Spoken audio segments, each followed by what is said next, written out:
2019 model second ഓണർഷിപ്പിൽ 29,000 kilometre മാത്രം down ആയിട്ടുള്ള Toyota Innova Crysta 2.8Z automatic variant ആണ് ഇന്ന് ഓട്ടോ ഹെഡ്സ് നിങ്ങൾക്ക് വേണ്ടി ഇൻട്രൊഡ്യൂസ് ചെയ്യുന്നത്.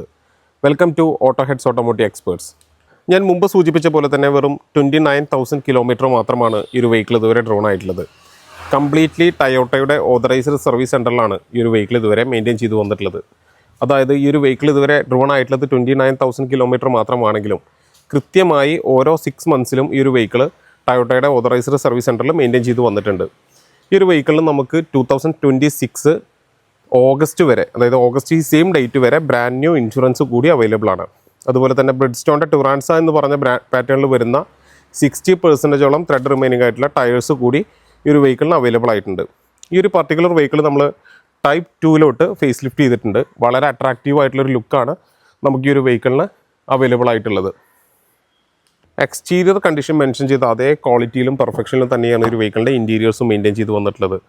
യാതൊരു തരത്തിലുള്ള വെയർ ആൻഡ് ടയറുകളോ സ്ക്രാച്ചുകളോ ഫെയ്ഡിങ്ങോ ഒന്നും തന്നെ സംഭവിക്കാതെ ഷോറൂമിൽ നിന്ന് വന്ന അതേ ക്വാളിറ്റിയിൽ തന്നെയാണ് ഒരു വെഹിക്കിളിൻ്റെ ഇൻറ്റീരിയേഴ്സ് ഇപ്പോഴും മെയിൻറ്റെയിൻ ചെയ്ത് വന്നിട്ടുള്ളത്. ഫ്രണ്ട് റോ കണ്ടീഷൻ മെൻഷൻ ചെയ്ത അതേ ക്വാളിറ്റിയിലും പെർഫെക്ഷനിലും തന്നെയാണ് ഈ ഒരു വെഹിക്കിളിൻ്റെ റിയർ സീറ്റ്സും ഇരിക്കുന്നത്. വളരെ റെയറായിട്ട് മാത്രമാണ് ഈ ഒരു വെഹിക്കിളിൻ്റെ റിയർ സീറ്റ്സ് ഉപയോഗിച്ചിട്ടുള്ളത്. റൂഫ് ലൈനേഴ്സ് ആണെങ്കിലും വെഹിക്കിളിൻ്റെ സീറ്റ്സ് ആണെങ്കിലും വളരെ ക്വാളിറ്റിയിലാണ് ഇപ്പോഴും നമുക്ക് ഒരു വെഹിക്കിളിന് അവൈലബിൾ ആയിട്ടുള്ളത്. ഇൻ ഡീറ്റെയിൽ ആയിട്ട് നമ്മൾ ഈ ഒരു വെഹിക്കിളിൻ്റെ ഇൻറ്റീരിയേഴ്സ് എല്ലാം ചെക്ക് ചെയ്യുകയാണെങ്കിൽ വളരെ ക്വാളിറ്റിയിൽ, അതായത് ഷോറൂമിൽ നിന്ന് വന്ന ബ്രാൻഡ് ന്യൂ കണ്ടീഷനിലാണ് ഈ ഒരു വെഹിക്കിളിൻ്റെ ഇൻറ്റീരിയേഴ്സ് ഇപ്പോഴും നമുക്ക് അവൈലബിൾ ആയിട്ടുള്ളത്.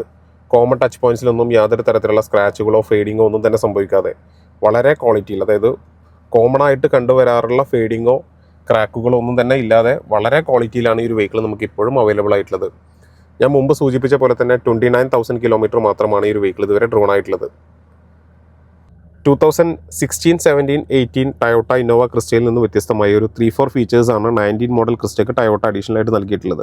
അതിൽ വളരെ യൂസ്ഫുൾ ആയിട്ടുള്ളൊരു ഫീച്ചറാണ് ഈ 2.1 ആംബിയറിൻ്റെ USB ചാർജിങ് പോർട്ട് എന്നുള്ളത്. അതുപോലെ തന്നെ സീറ്റ്സിൽ നമുക്കൊരു അഡീഷണൽ എയറി ഫീൽ നൽകുന്നതിനായിട്ട് വളരെ ഡോട്ടഡായിട്ട് വളരെ വെന്റിലേറ്റഡ് ആയിട്ടുള്ളൊരു സീറ്റ്സും നമുക്ക് ഈ ഒരു വെഹിക്കിളിൽ ടയോട്ട നൽകി വന്നിട്ടുണ്ട്. അതുപോലെ തന്നെ ക്രിസ്റ്റ എന്നുള്ളൊരു ബാഡ്ജിങ് കൂടി നമുക്ക് ഈ ഒരു വെഹിക്കിളിൽ ഇവിടെ കാണാൻ വേണ്ടി കഴിയുന്നതാണ്. വളരെ യൂസ്ഫുള്ളായിട്ട് വളരെ ഒരു സേഫ്റ്റി നൽകുന്ന തരത്തിലുള്ള മറ്റൊരു ഫീച്ചറാണ് ഈ ഒരു വെഹിക്കിളിൽ വരുന്ന റിയർ ഫോഗ് ലൈറ്റ്സ് എന്നുള്ളത്. നമുക്കൊരു വെഹിക്കിളിൻ്റെ റിയർ ഫോഗ് ലൈറ്റ്സ് നമുക്കിവിടെ ഈ ഫ്രണ്ട് ഫോഗ് ലൈറ്റ് ഓൺ ചെയ്യുന്ന അതേ സ്വിച്ചിൽ തന്നെ നമുക്ക് ആക്ടിവേറ്റ് ചെയ്യാവുന്നതാണ്. അതിൻ്റെ ഒരു സിഗ്നൽ എന്നോണം നമുക്കിവിടെ ക്ലസ്റ്ററിലും അത് ഇനേബിൾ ആവുന്നതാണ്. 29,000 കിലോമീറ്റർ മാത്രം പ്രോപ്പർ കമ്പനി സർവീസ് ഹിസ്റ്ററിയോട് കൂടി യാതൊരു തരത്തിലുള്ള ആക്സിഡൻറ്റോ റീപ്ലേസ്മെൻറ്റോ ഇല്ലാതെ മെയിൻറ്റെയിൻ ചെയ്ത ഒരു ടയോട്ട ഇന്നോവ ക്രിസ്റ്റ 2.8 സ്വന്തമാക്കാൻ നിങ്ങൾ ആഗ്രഹിക്കുന്നുവെങ്കിൽ ഞങ്ങളുമായി കോൺടാക്റ്റ് ചെയ്യുക. Thank you for watching our video.